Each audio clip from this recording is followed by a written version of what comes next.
and possibly throw a security challenge to Japan, which he is due to visit next. The visit promises to end years of estrangement between Beijing and Manila, but elevating China as a security partner at the expense of ties with Washington could also weaken the security relationship Japan relies on. So what positive outcomes can we expect from this visit, and what will be the ripple effects it will cause throughout the region? To answer these and other questions, joining me in the first half of the program is Martin Andanar, President Duterte's communications officer. But in the second half, when we come back, I shall talk to Anna Tangen, an author and columnist, and Zhong Ho Tao from the Chinese Academy of Social Sciences. Rajiv Ranjan Chaturvedi, a researcher at the National University of Singapore, will also join us via telephone. But before we get started, let's look at this. Philippine President Rodrigo Duterte called his trip to China this week a turning point in bilateral ties. Well, in one word, I would say it's a defining moment of my presidency. To open frontiers of friendship and cooperation, enhancement of an old relationship between our two countries. What I want to say is that China also attaches great importance to this visit. We are ready to show our friendship to the Philippine people. We also will reach out for cooperation. We believe President Duterte's visit will be successful. It will not only restore our bilateral relationship, but also create a better future for collaboration. Based on the makeup of his delegation, it seems like economic cooperation is on top of his agenda. He's coming with at least 200 members of business elite to pave the way for what he calls a new commercial alliance. Among the areas expected to be of high priority are financing for Philippine businesses, farm exports, major infrastructure investment, and tourism. China is the Philippines' important export destination. Maybe I can sign a treaty somewhere. Partnerships in the enhancement of the agriculture. Now, if you find it in your heart to give it to us also, we'll be thankful. The only hope of the Philippines economically, I'd be frank with you, is China. The Philippine president said his country is used to being limited by its Western allies when it comes to foreign affairs, but it's going to seek what is best for his country in diplomacy. And improving relations with China is an important step towards that. Welcome to Dialogue, sir. Thank you so much for having me, Young Ray. First of all, I'd like to have your assessment about the general relationship between Manila and Beijing. Since President Duterte came into power last June 30 and swore in as the President of the Philippines, the foreign policy has changed from then on. Now our country is treading independent foreign policy, and one of which is to open its doors to more countries for investments. And these countries may not be the countries that are favorable for the Western world. And that's one. That's China, there's Russia, and other countries as well are open to invest in the Philippines and establish strong bilateral ties. A foreign policy of independence. What does that mean? An independent foreign policy means that a country is determining its own policy in running its foreign affairs. It means a country is independent from all of the influences coming from the left and the right, from the east, from the west. It means that a country is serving the national interest and the interest of the entire population, but not the interest of former colonial masters. Everybody would believe that President Duterte would definitely raise the issue of the South China Sea. However, your Foreign Secretary, Mr. Prefecto Yasai, said on Monday that President Duterte would not raise the Philippines' claim in the South China Sea in his bilateral meeting with the Chinese President Xi Jinping. What's going to happen between the two heads of state? President Duterte has time and again reiterated that he will take it in a soft landing manner when it comes to the West Philippine Sea or the South China Sea. There are more issues and there are more concerns that should be raised, and there are more opportunities lying ahead that should be taken into consideration when it comes to bilateral ties between one country to the other. And our president would like to explore the other options and the other opportunities that lie in the table of a bilateral relationship. Ahead of former President Aquino III, bilateral relationships had been very good, and the ties reached its historical high during the administration of Arroyo. And allegedly, due to domestic politics, the bilateral ties between Manila and Beijing seem to have been held hostage by partisan wrangling inside Manila. Do you think this will quickly change? Because President Duterte says that he would do whatever he can to quickly restore the mutual trust and bilateral relationship. Young Ray, the reality is China is the second largest economy in the world, and we are situated in a location that is just a stone's throw away from China. Our president is pragmatic, and he believes that a strong neighborhood ties is very important for our country to progress. And that is the entire reason why the president is here right now in China for a state visit.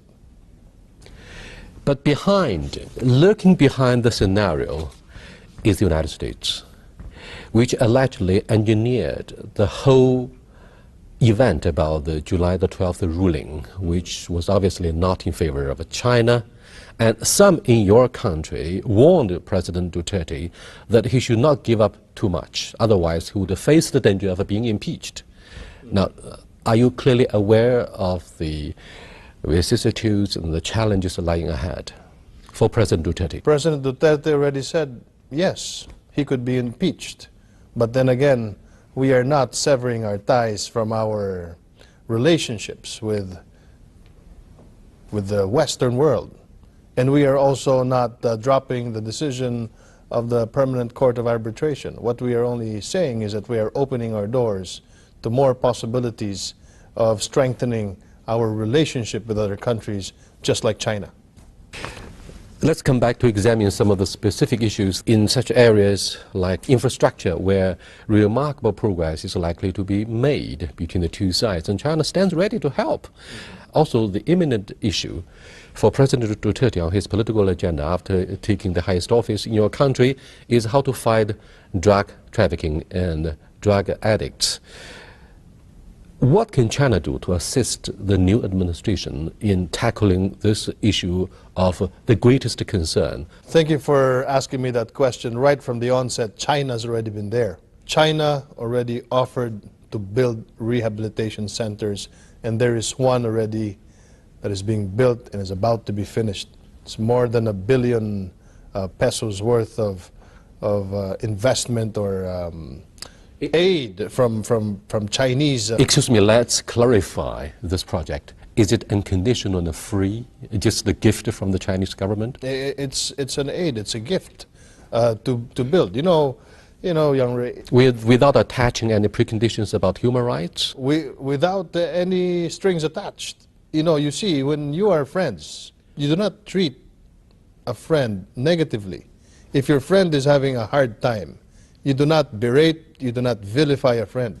And China has been acting more than a friend. You've been acting like a brother. That is why our president is here right now in China to visit the president and the people of China and to strengthen our bilateral ties.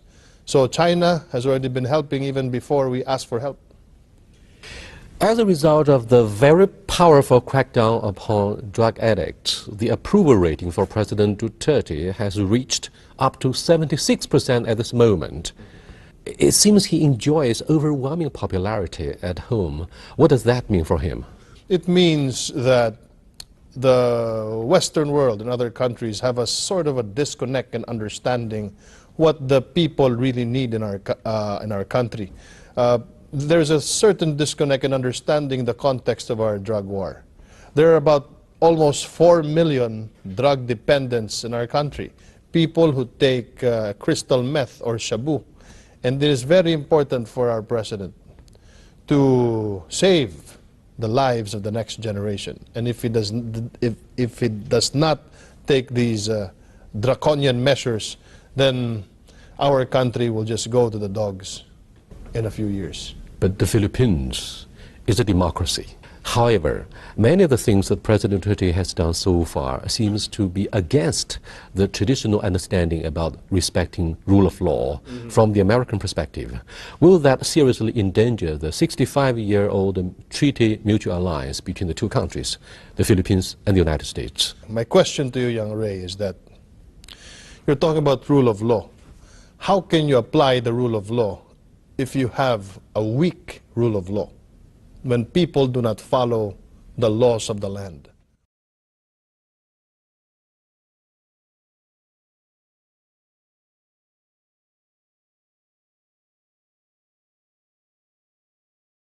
What makes this fruta real na real? Lasap na lasap. When people do not follow the laws of the land, when narco-politics is already abound, what do you do? And which problem do you solve? Do you solve the problem of the thousands of drug lords? Or do you solve the problem of the 4 million drug addicts? Not counting the members of the families who are affected by the drug menace. Let's take a closer look at President Duterte himself.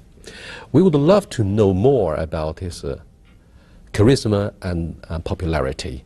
Why does he come across as such a tough guy down the history of the Philippines? And we would like to know more about why he has risen to such a point of prominence at such a critical moment of history.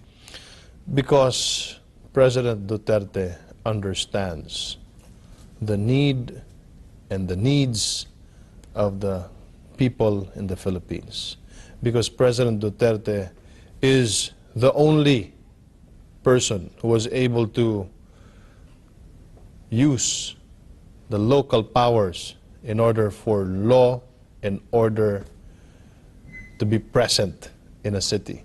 Because he's the only mayor who was able to lift a city that is in the middle of insurgency from one of the most infamous cities for murders and insurgency to a vibrant city, peaceful, and a very safe city for the entire country, for the entire Davao. And people saw through it, that we need a person who can implement the rule of law, who can give peace and order in the land, a president who understands the left, the CPP, NPA, NDF, and the moral rebels, and the president also who has compassion for the poor and who understands the needs of the poor by implementing these poverty alleviation programs. Last question. Next year, the Philippines will assume the rotating presidency of ASEAN, one of the most successful regional bloc. Given the current discrepancies and disputes within and between member states of this 10-member bloc, how would Manila exercise effective leadership in putting them together and building consensus? President Duterte has already started his rounds around ASEAN. The president went to Laos to accept the chairmanship of ASEAN 2017, and then he proceeded to Jakarta, then after that Vietnam, and just recently in Brunei, and now in China. And that only means that the president is also getting a feel of the other state leaders. It is very important for me to say this, Young Ray, that the momentum of President Duterte's long march for the country's relevance in the international stage is unstoppable. And there's no stopping our president from opening our doors to China and to the other countries who are interested in working with us for a better region and for a better future for our country. Thank you very much for the rosy picture and the point of no return. Thank you. I do appreciate it. Thank you so much. Thanks a lot.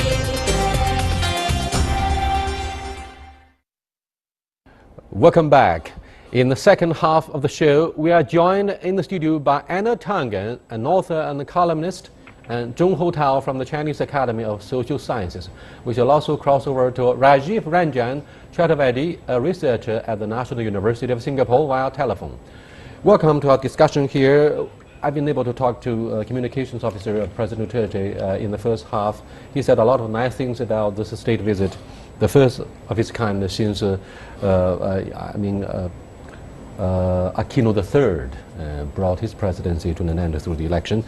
Now, first of all, Duterte's visit came on the heels of a not very good relationship, I would say a stormy relationship with Manila, exacerbated in part by the previous administration taking China to the arbitration in The Hague over the South China Sea. How do you estimate the impact of this relationship, particularly after the state visit? I think this great visit will bring a great momentum to the China and Philippine relationship from both political and economic and people-to-people exchange.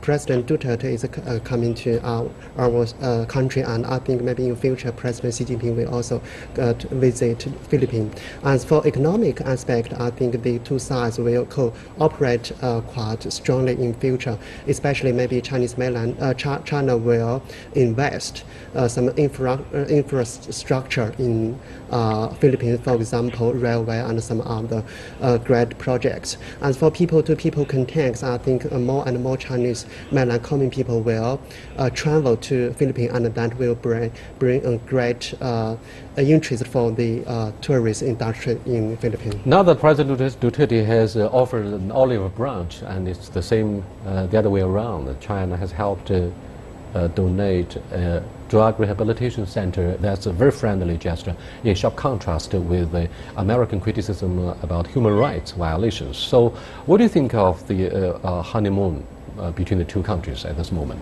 Well, I think there are three main points. First off, Duterte has been bothered by the fact that his country has been it's been plagued by crime. And he was able to take care of that in his cities. People are complaining about the methods that he used or were used. And the issue, though, is that he's changing this idea of what good governance means. It has always been, well, if you have a voting box and you have a stock market, you should be happy, and that's all that is necessary. He's saying, no, it's more than that. You have to have jobs, you have to have safe streets, you have to have basic government services before freedom can be meaningful. Second, TPP is on the wane. It's very unlikely that it's going to pass, regardless of who becomes president. And with that, the Philippines, I think, is looking outward towards what its future could be. Obviously, China could figure very heavily in that because of the proximity. The third is that the Philippines has been long, in some cases, monopolized by its very strong relation with the US. In the end, it's not just China he's talking to, he's also talking to Russia. And this is a big balancing game between the major powers in the area, but it does leave Japan kind of in a quandary, because this encirclement idea that has been very much affecting China is now looking to become a lot softer. Let me cross over to Rajiv Ranjan Chaturvedi, a senior researcher with the National University of Singapore, for his comments on the latest development. Hello, Rajiv. Yeah. Duterte has had an uneasy relationship with the United States. He says he's charting an independent foreign policy, no longer dependent on the U.S. However, American officers say, well, wait a minute, relationship and cooperation between the two countries will remain the same. What do you make of the conflicting allegations here? I think this statement should be read with a pinch of salt, because foreign policy doesn't change overnight. That is because some 3/4 of Philippines military equipment comes from the United States. Also, many of the most significant policy changes announced by the President Duterte are his own alone initiative without any prior consultation. So it's extremely personalized and unprocessed approach. I think implementing those announcements will be not so easy, difficult. So I don't see that his approach to improve relationship with China will be seen in a zero-sum game. It's win-win situation approach should we take, where there will be some changes in relationship with the U.S., but simultaneously he is also extending, as you rightly mentioned, olive branch to China to strengthen the relationship. Thank you very much. That's Rajiv, a senior researcher with the National University of Singapore. Welcome back to the studio discussion here. Anna, this scholar from Singapore says what President Duterte said actually only represents his personal opinions without prior consultation with the think tank or his policy advisors. What do you think of this observation from Singapore, one important player in ASEAN? Well, I think there are practical considerations in terms of military equipment. But if you start looking at the economics, the fact is the economics are going to be pushing the situation. And the Philippines is in dire need of investment. And it has not been coming in the kind of quantity that is necessary for the Philippines to go forward. With almost 100 million population, they have to start looking internally to solve their problems. And they are looking to balance how they do it. And right now, China is a huge economic factor, and I think this is Duterte's thing. So this idea that he's acting alone, I think should be also taken with a grain of salt. He represents a very, very strong popular opinion that the Philippines needs to be providing for the Philippines itself. Giving the powerful effect on the current war on drugs and crimes in the streets of Philippines, his approval rating stands at 75% at this moment. Now, given this mandate in his hands, do you think he will greatly improve relationship with the PRC to the dismay of Washington? For example, China has given Manila a drug rehabilitation center unconditionally. Will that pave the way and lay the groundwork? I think Philippines will keep a balanced strategy between between Beijing and Washington. As for economic aspect, the Philippines will try to set a good relationship with China, and maybe that will do a great favor or do great goods for the Philippine economic growth. As for military aspect, Philippines will continue to consolidate its allies with Washington. I think that in two hands strategy. Let's listen to what President Duterte says at the press conference. Let's listen to his soundbite. We will not stop until the last drug lord, the last financier, and the last pusher have surrendered or put behind bars.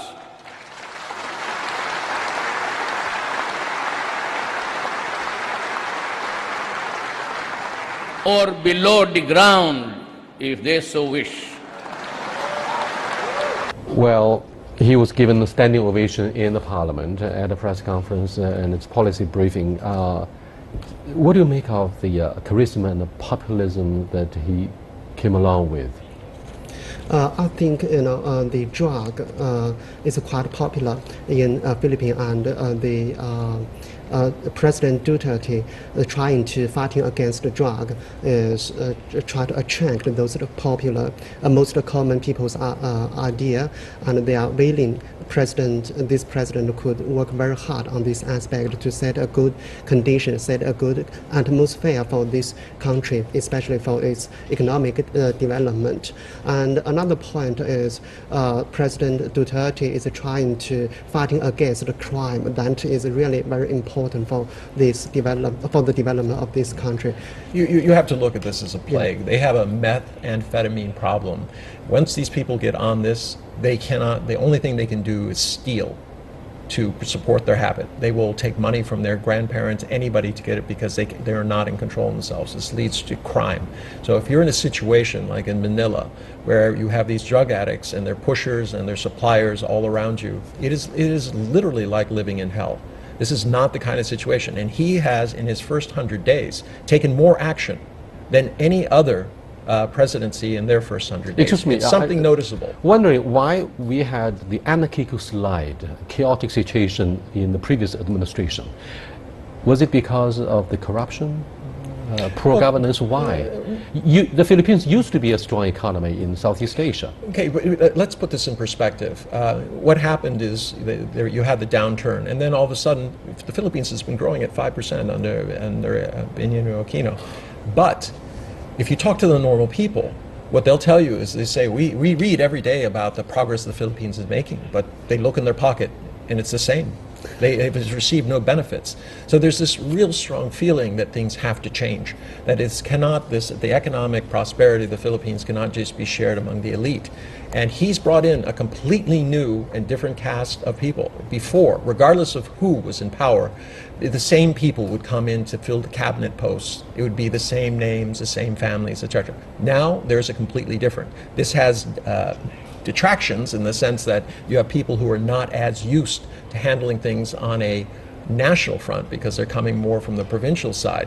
But it has really shaken up the power structure in the Philippines. There's definitely a new sheriff in town, and he is taking what a lot of people feel is the required steps. Now, from the European and US view, there are concerns about human rights abuses, etc. But he's I think I can understand his frustration. He says, you criticize me, but what are you offering in terms of a solution? Safeguard Fresh Green, recommended by PAMET for 12-hour protection from body odor-causing germs. No body odor, no worries. Bye, Daddy!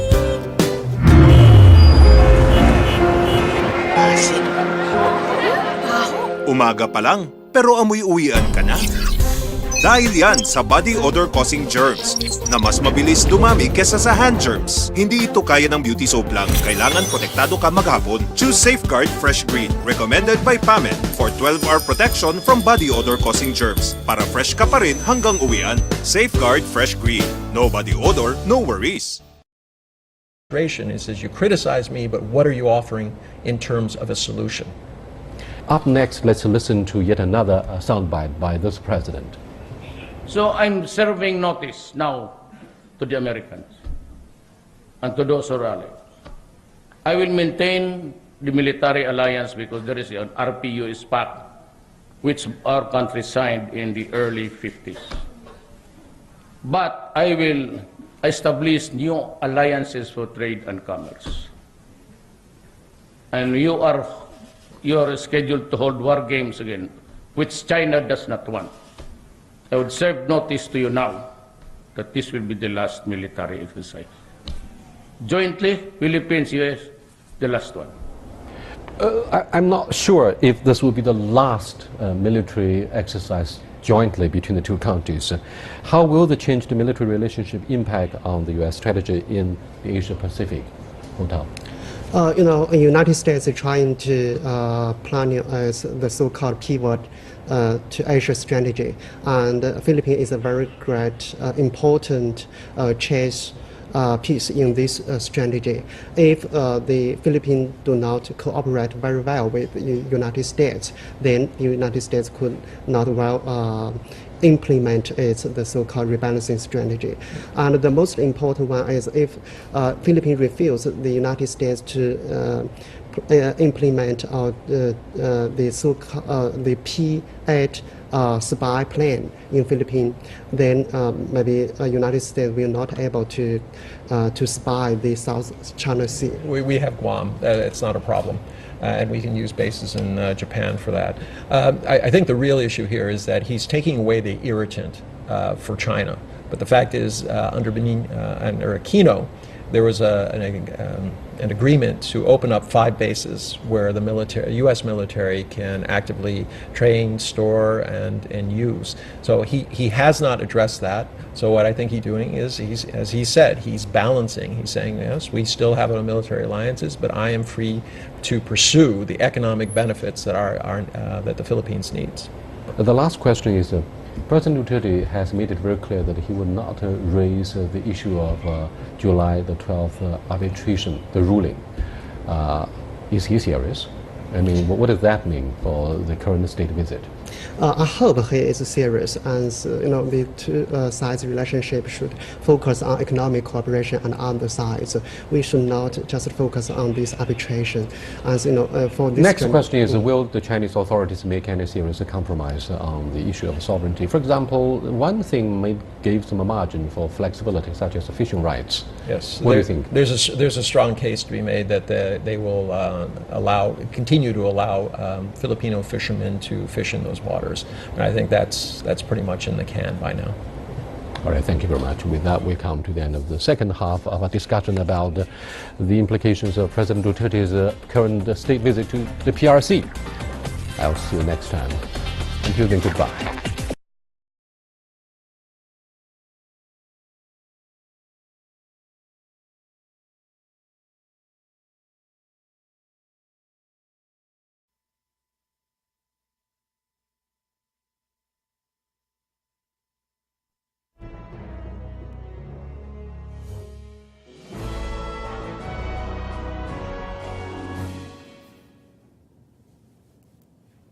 Hello, everybody, and thank you for tuning in to the Liberty Report. With me today is Daniel McAdams. Daniel, good to see you. Good morning, Dr. Paul. Good. There's been something in the news, and we brought it up in the report over the weekend about what's going on with China and the Philippines. And the new president, relatively new president, Duterte, has been rather bold in his language, and it's all anti-American. And of course, he's been and has been, and to some degree still dependent on America for some reason. But he's pivoting to China. He wants to go to China. Now, already we know that the United States have had a pivot. Obama's been very clear. I'm pivoting to Asia. I guess he's getting tired of the Middle East and all this, but he wants to pivot and concentrate and sends naval vessels over there to the South China Sea as if we're going to have a great World War II naval battle, going on. But we need to talk a little bit about the significance of this. It can't be ignored. In one sense, I don't think this is about ready to break out into a naval war or a lot of troops moving, but it could be very, very serious for international relations. We have a treaty, of course, with the Philippines and so many other countries, bilateral. Anything goes wrong, we're obligated. The treaties obligate our kids, and they probably, like usual, wouldn't declare war or anything, would be involved. But we've already sent naval vessels over there, and that's naval vessels and aircraft carriers. It's sort of World War II. A submarine can take care of these vessels in no time. So it's significant, but I want to talk a little bit about what really is going on here. Why did this just happen, or has it been smoldering there and we just all of a sudden had the president of the Philippines, go to China, and he's been in our face, so to speak, and in the president's face. He has said very vulgar and unkind things to our president. He has no right to insult our president. We have a right to do that, but he's not allowed to do it. Yeah, he's a pretty colorful figure, that's for sure. He certainly, in some ways, doesn't appear ready for prime time, certainly with his language. But the issue is deeper, and it's a long-standing issue. As with the U.S. has had a long relationship with the Philippines, as you know, since 1898 and before, probably. And the issue now is China, and they're disputed on. As a matter of fact, we have a graphic that we could put up that shows really what a small neighborhood this is, and what significant players, geographically at least, the Philippines and Vietnam are in the scene. You can see China up there. You can see the Scarborough Shoal in the north part of the Philippines is where there's some disputed fishing territory between the Philippines and China, and that's been really the source of their aggravation with each other over this time. And one thing is, it's not about navigation. China has not threatened, probably won't threaten, because trillions and trillions of dollars of goods and services, go back and forth through the South China Sea. So that hasn't been the issue. It's been these small islands, these dredging of producing new islands, the fishing grounds, and who settles these disputes. And it probably has some tricky international questions raised, but it's just been recent that this has been brought up, and the big question is what will the United States do?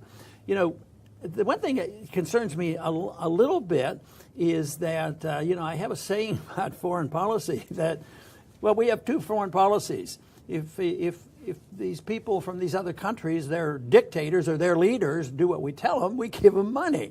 But if they don't, we call in the CIA. And even though since 1992, the major bases have been closed in the Philippines, we still have troops in there.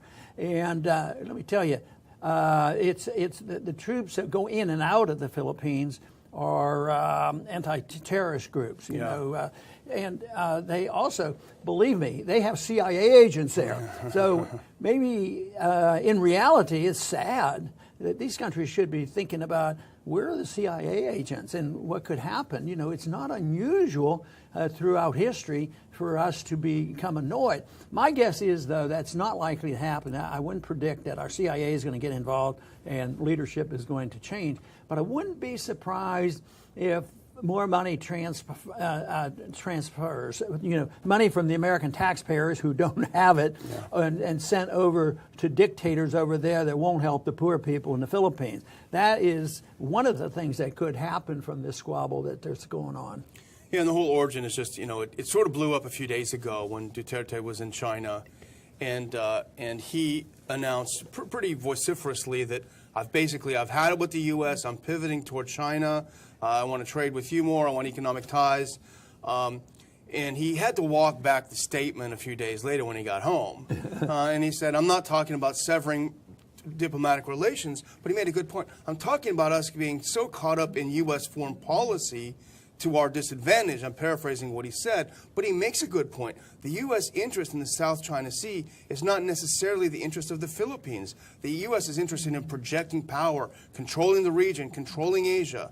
That's the whole reason we got involved in the Philippines in the first place. The Philippines just want to fish for some fish off of their coast. Right, and there's reports that if you just go and talk to a lot of Filipinos, the average man on the street is not necessarily anti-American. I'm sure there's a lot of mixed feelings because we have a president there that's, comes across as being very anti-American.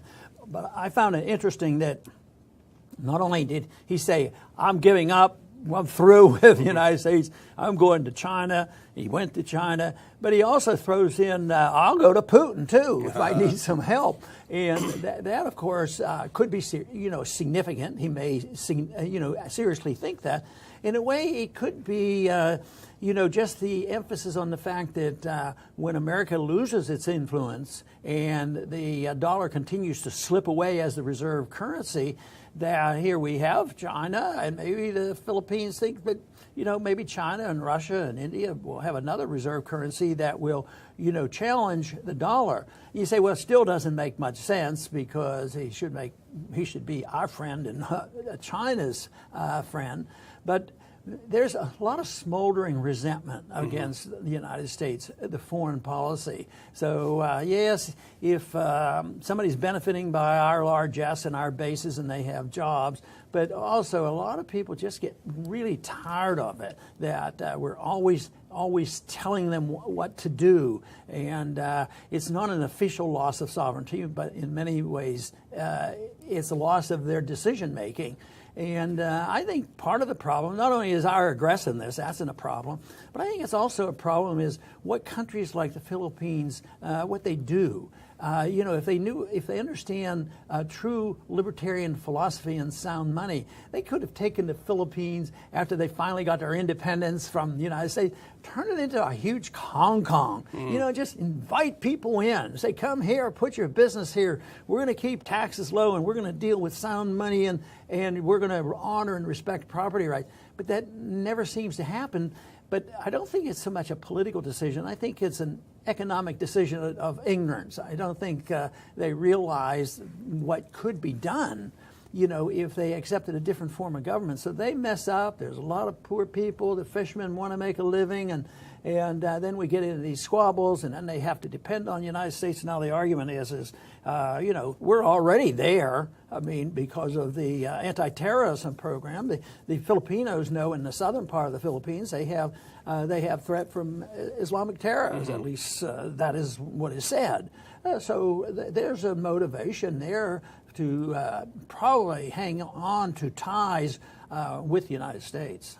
You mentioned earlier, some frustration with America, the man on the street in the Philippines. And as you wrote in your column, while the Americans are obsessing over the election, things are happening overseas. The media hasn't covered it very much, but there was a pretty significant protest in the Philippines in the last couple of days. Violent, anti-American protest. The police, actually, there's the dramatic video, the police rammed the protesters with their police car. I think they severely hurt some people. So there was some very violent demonstration against the U.S. putting troops there. And this goes back to the 2014 Enhanced Defense Cooperation Agreement. The bases were closed in '92, but then we went ahead under Benigno Aquino in 14 and signed this agreement, and it allows three things to happen. Joint training missions between the U.S. and the Philippines, military training missions, multiple bases for U.S. forces. That'll be 5 U.S. military bases, where we only had 2, 5 bases, and 3 pre-positioned U.S. military equipment on the Philippine island. And I think you can understand why people would get upset, because if the U.S., I would say aggressive foreign policy in the region does continue and does explode, there's a huge target painted on the back of the Philippines for a Chinese missile. In many ways, we're still trying to figure things out from the consequence of decisions made by our government in 1898. I think of 1898 is that the manifest destiny that we Americans endorsed at that time had gone offshore. Because although we were involved in Central America and different places, to take over a country and own it and run it, it was always, we made the country bigger because it was manifestly our duty to expand and get rid of the Indians and get rid of the Mexicans and all this, and we made a big country. So, but this was the opening salvo, I think, to the 20th century interventionism of foreign policy, which was more blatant and more direct, and we will take over and we will be the kingmakers. And here we are, 100 years plus since then, and we're still trying to figure this out. What should the relationship be? And it just seems so strange that people can't say, well, maybe we should have a completely different relationship. That's why I certainly I agree that we don't need this bilateral agreement. I think they're all very, very dangerous. I think we should defend this country and be strong and powerful.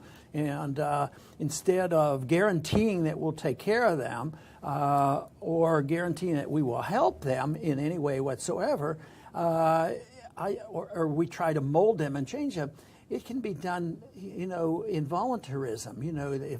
If we did a good job here, maybe they would emulate us. Matter of fact, the drug issue might be a good issue to say that. I wonder if they're emulating us in any way. But of course, what are they going to say? Oh no, they're killing people, over there in the Philippines. Yeah.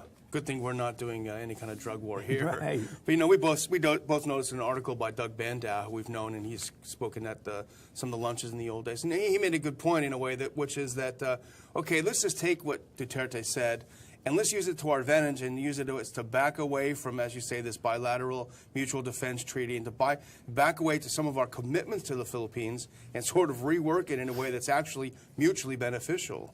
Well, that would be good, but that's so logical. I'm not expecting that to happen. But it'll be interesting to see, I think, how the media treats this, or whether they ever talk about it. Maybe they won't talk about it, and there won't be any shouting between the Philippines and our president that after the campaign's over, they might not even bring this up. But obviously, it's smoldering. It is there. We talked about the South China Sea several times already, thinking that our policy there of immediately sending ships over there. So that in itself, must aggravate a lot of people. Oh, the Americans are coming. The Americans are coming. Look at this aircraft carrier, and we better do what they tell us, or they might shoot us all, and start bombing us. Yeah, I think this caught Washington off guard when he said this in China. I think that may be enough to put a price on his head. You know, I don't think they take kindly to people speaking out of turn. This goes back to the Dulles brothers. They don't like independent-minded people in that region. And, you know, even in the Middle East, you cannot take the position, I want to be friends with both sides, you know. No matter where it is, you have to be how about what our president said during the Iraqi war? You're either with us or against us. You know, you didn't have any choice. And if you weren't with us, we're going to come and get you. Yeah. I mean, that was about as aggressive and blatant as we've ever had. And I don't think foreigners forget about that attitude. So attitudes are pretty darn important. The way we throw our weight around and then have bad policies, and who knows where this is going to lead to. Doug makes a good point just in closing. He kind of a good quip. He said that America collects allies like other people collect Facebook friends. You know? That's not a good foreign policy. There you go. Well, anyway, I consider this a very important issue, although I don't believe we're on the verge of a major war breaking out there. But wars break out after periods of time of misunderstandings and people pushing one side against another and can't anticipate how each country is going to react. And like Daniel just pointed out, you know, the president of the Philippines, he essentially might have caught our government off guard. So that is important. But I tell you what shouldn't catch us off guard is the failure of interventionism. This is an example of the lingering effects of the Spanish-American War, which was purely concocted. And at the time, you know, we were expanding our empire. The initial big phase, China at the time, the Hawaii at the time, Puerto Rico, Philippines, all of this, and we're still living with this, so it's not going to go away very soon. I think it's time that we really consider, you know, non-interventionism as a foreign policy. Believe me, the whole world would be much safer and much more prosperous. I want to thank everybody for tuning in today to the Liberty Report. Please come back soon.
The President of the Philippines is increasingly projecting himself as a firebrand leader with a clear anti-U.S. mentality.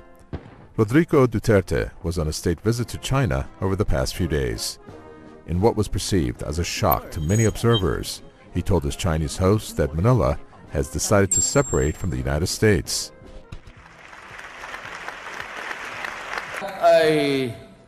In this venue, Your Honors, in this venue, I announce my separation from the United States. both in military, not maybe social with the Philippines, both in military but economics also. His comments drew an immediate reaction from Washington. The U.S. State Department says that it will seek an explanation from Manila. We are going to be seeking an explanation of exactly what the president meant when he talked about separation from the U.S. It's not clear to us exactly what that means in all its ramifications. We're on the brink of war with Russia and China. The U.S., not we. The United States under Obama is on the brink of war with both Russia and China. The existing U.S. policy, prompt global strike, the official military policy of the Obama administration, is a first strike policy to take out what they believe they can take out China's ability to respond. But without the Philippines, without this forward base, this whole operation has been thrown into disarray.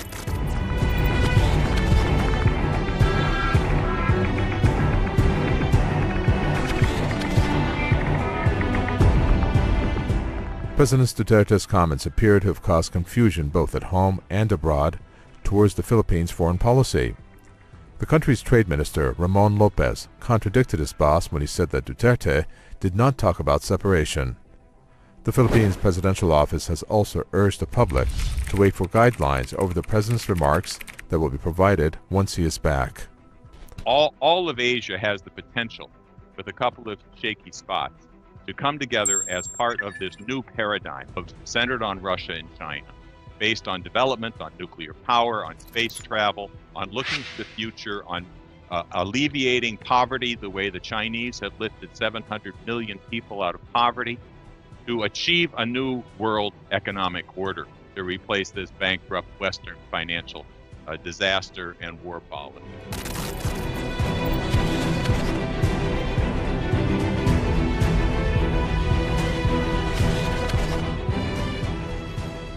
While nobody is expecting a reversal in positions, what is clear now is that Duterte, as himself has put it, is set to realign the Philippines with China and Russia.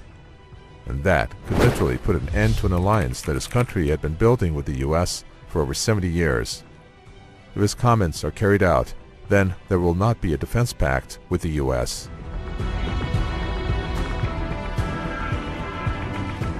It is not clear at the current juncture how authentic Duterte's threats to ditch the U.S. in favor of China and Russia are. What is clear, though, is that his anti-American rhetoric is a real headache for the U.S. administration. The U.S., in fact, has few good options and limited leverage to properly answer Duterte, and that means intensified pain for an administration that will leave office within the next few months. It will certainly be a big blow to the U.S. if it loses the Philippines as a key military ally, since U.S.'s plans to counter China will be at risk, especially if there's contagion and other countries were to follow.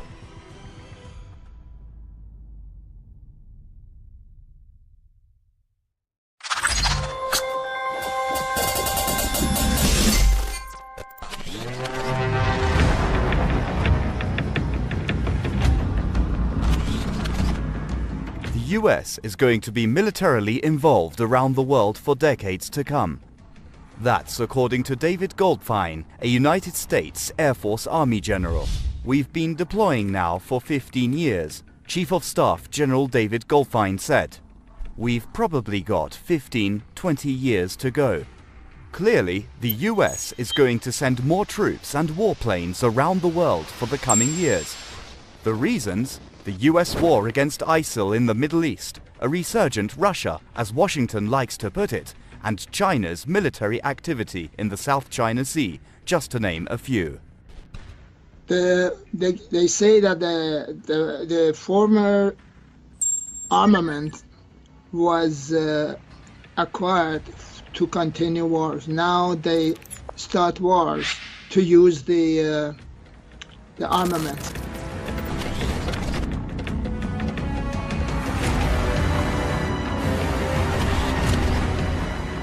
The United States has been engaged in wars and invasions since 2001.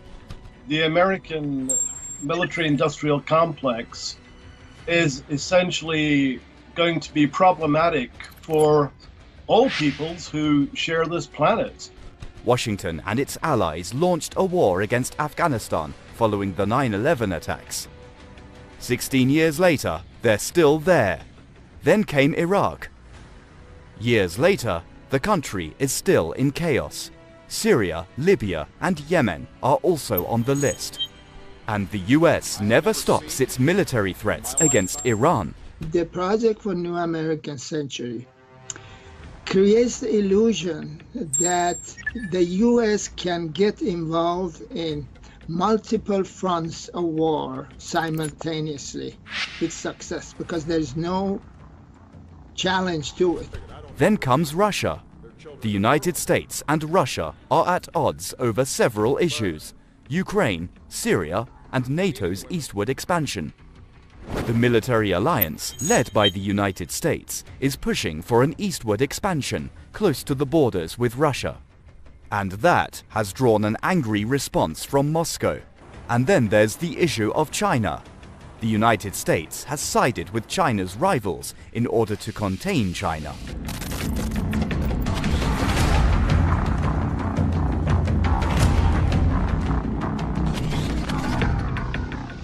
Washington's wars and military adventures are going to generate a lot of money for the arms industry.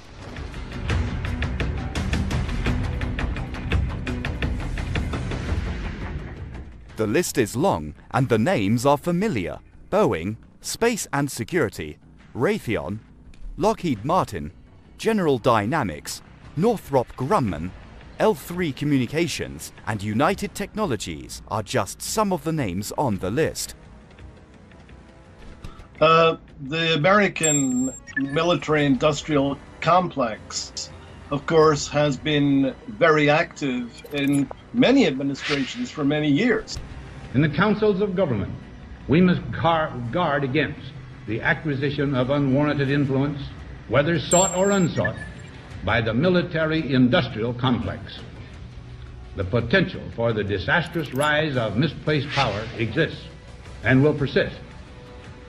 We must never let the weight of this combination endanger our liberties or democratic processes. Clearly, the military-industrial complex is part and parcel of US foreign policy.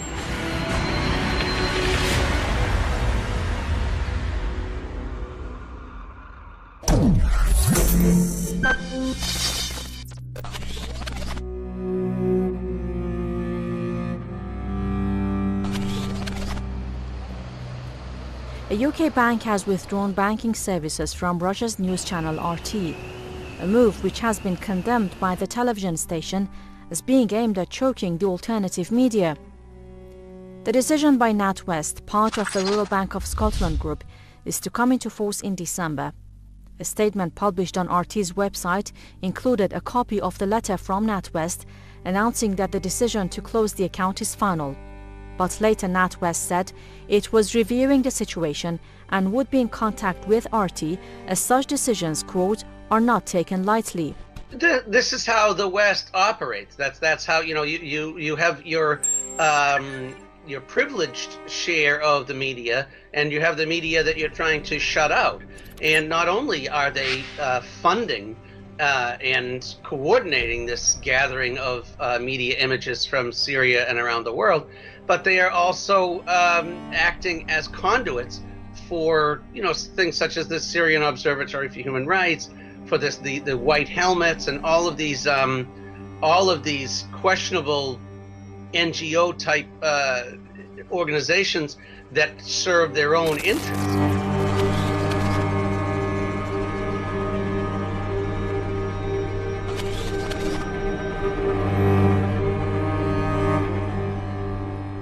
Regardless of whether NatWest will back down from its decision or not, the initial announcement suggests that no news outlets are tolerated in the West other than the mainstream media. For many, the announced closure of RT's account is reminiscent of similar pressures on Press TV a few years ago. Upon being launched in 2008, the English-speaking Iranian channel said its aim was to end the Western mainstream media's stranglehold on news coverage. British journalist Roshan Mohammed Saleh, who has also faced pressure from the UK government for working for Press TV, describes RT's plight as being like déjà vu. He says, quote, RT, compared to the UK political propaganda machine, is just a small voice in the British media landscape, and Press TV was a small voice. So to attack it in this way is completely needless, and it will backfire, and it just portrays the British state going against its own values, such as freedom of speech. Choking the media or kind of like squeezing out alternative points of view is always the game plan here. You know, this is what happened to Press TV in Britain. It also goes hand in hand with the U.S. putting pressure on the Ecuadorian embassy to cut off Assange's internet, and this whole thing in the United States, and that's crept into the election cycle of how red baiting your opponent is a kind of a substitute for speaking about any sort of substance. You know, that Russia is behind everything because U.S. spy agencies say so. This is Hillary Clinton's new line, and everyone who objects to her policies is a Russian agent or a Russian spy. It's very chilling, and it's a scary time.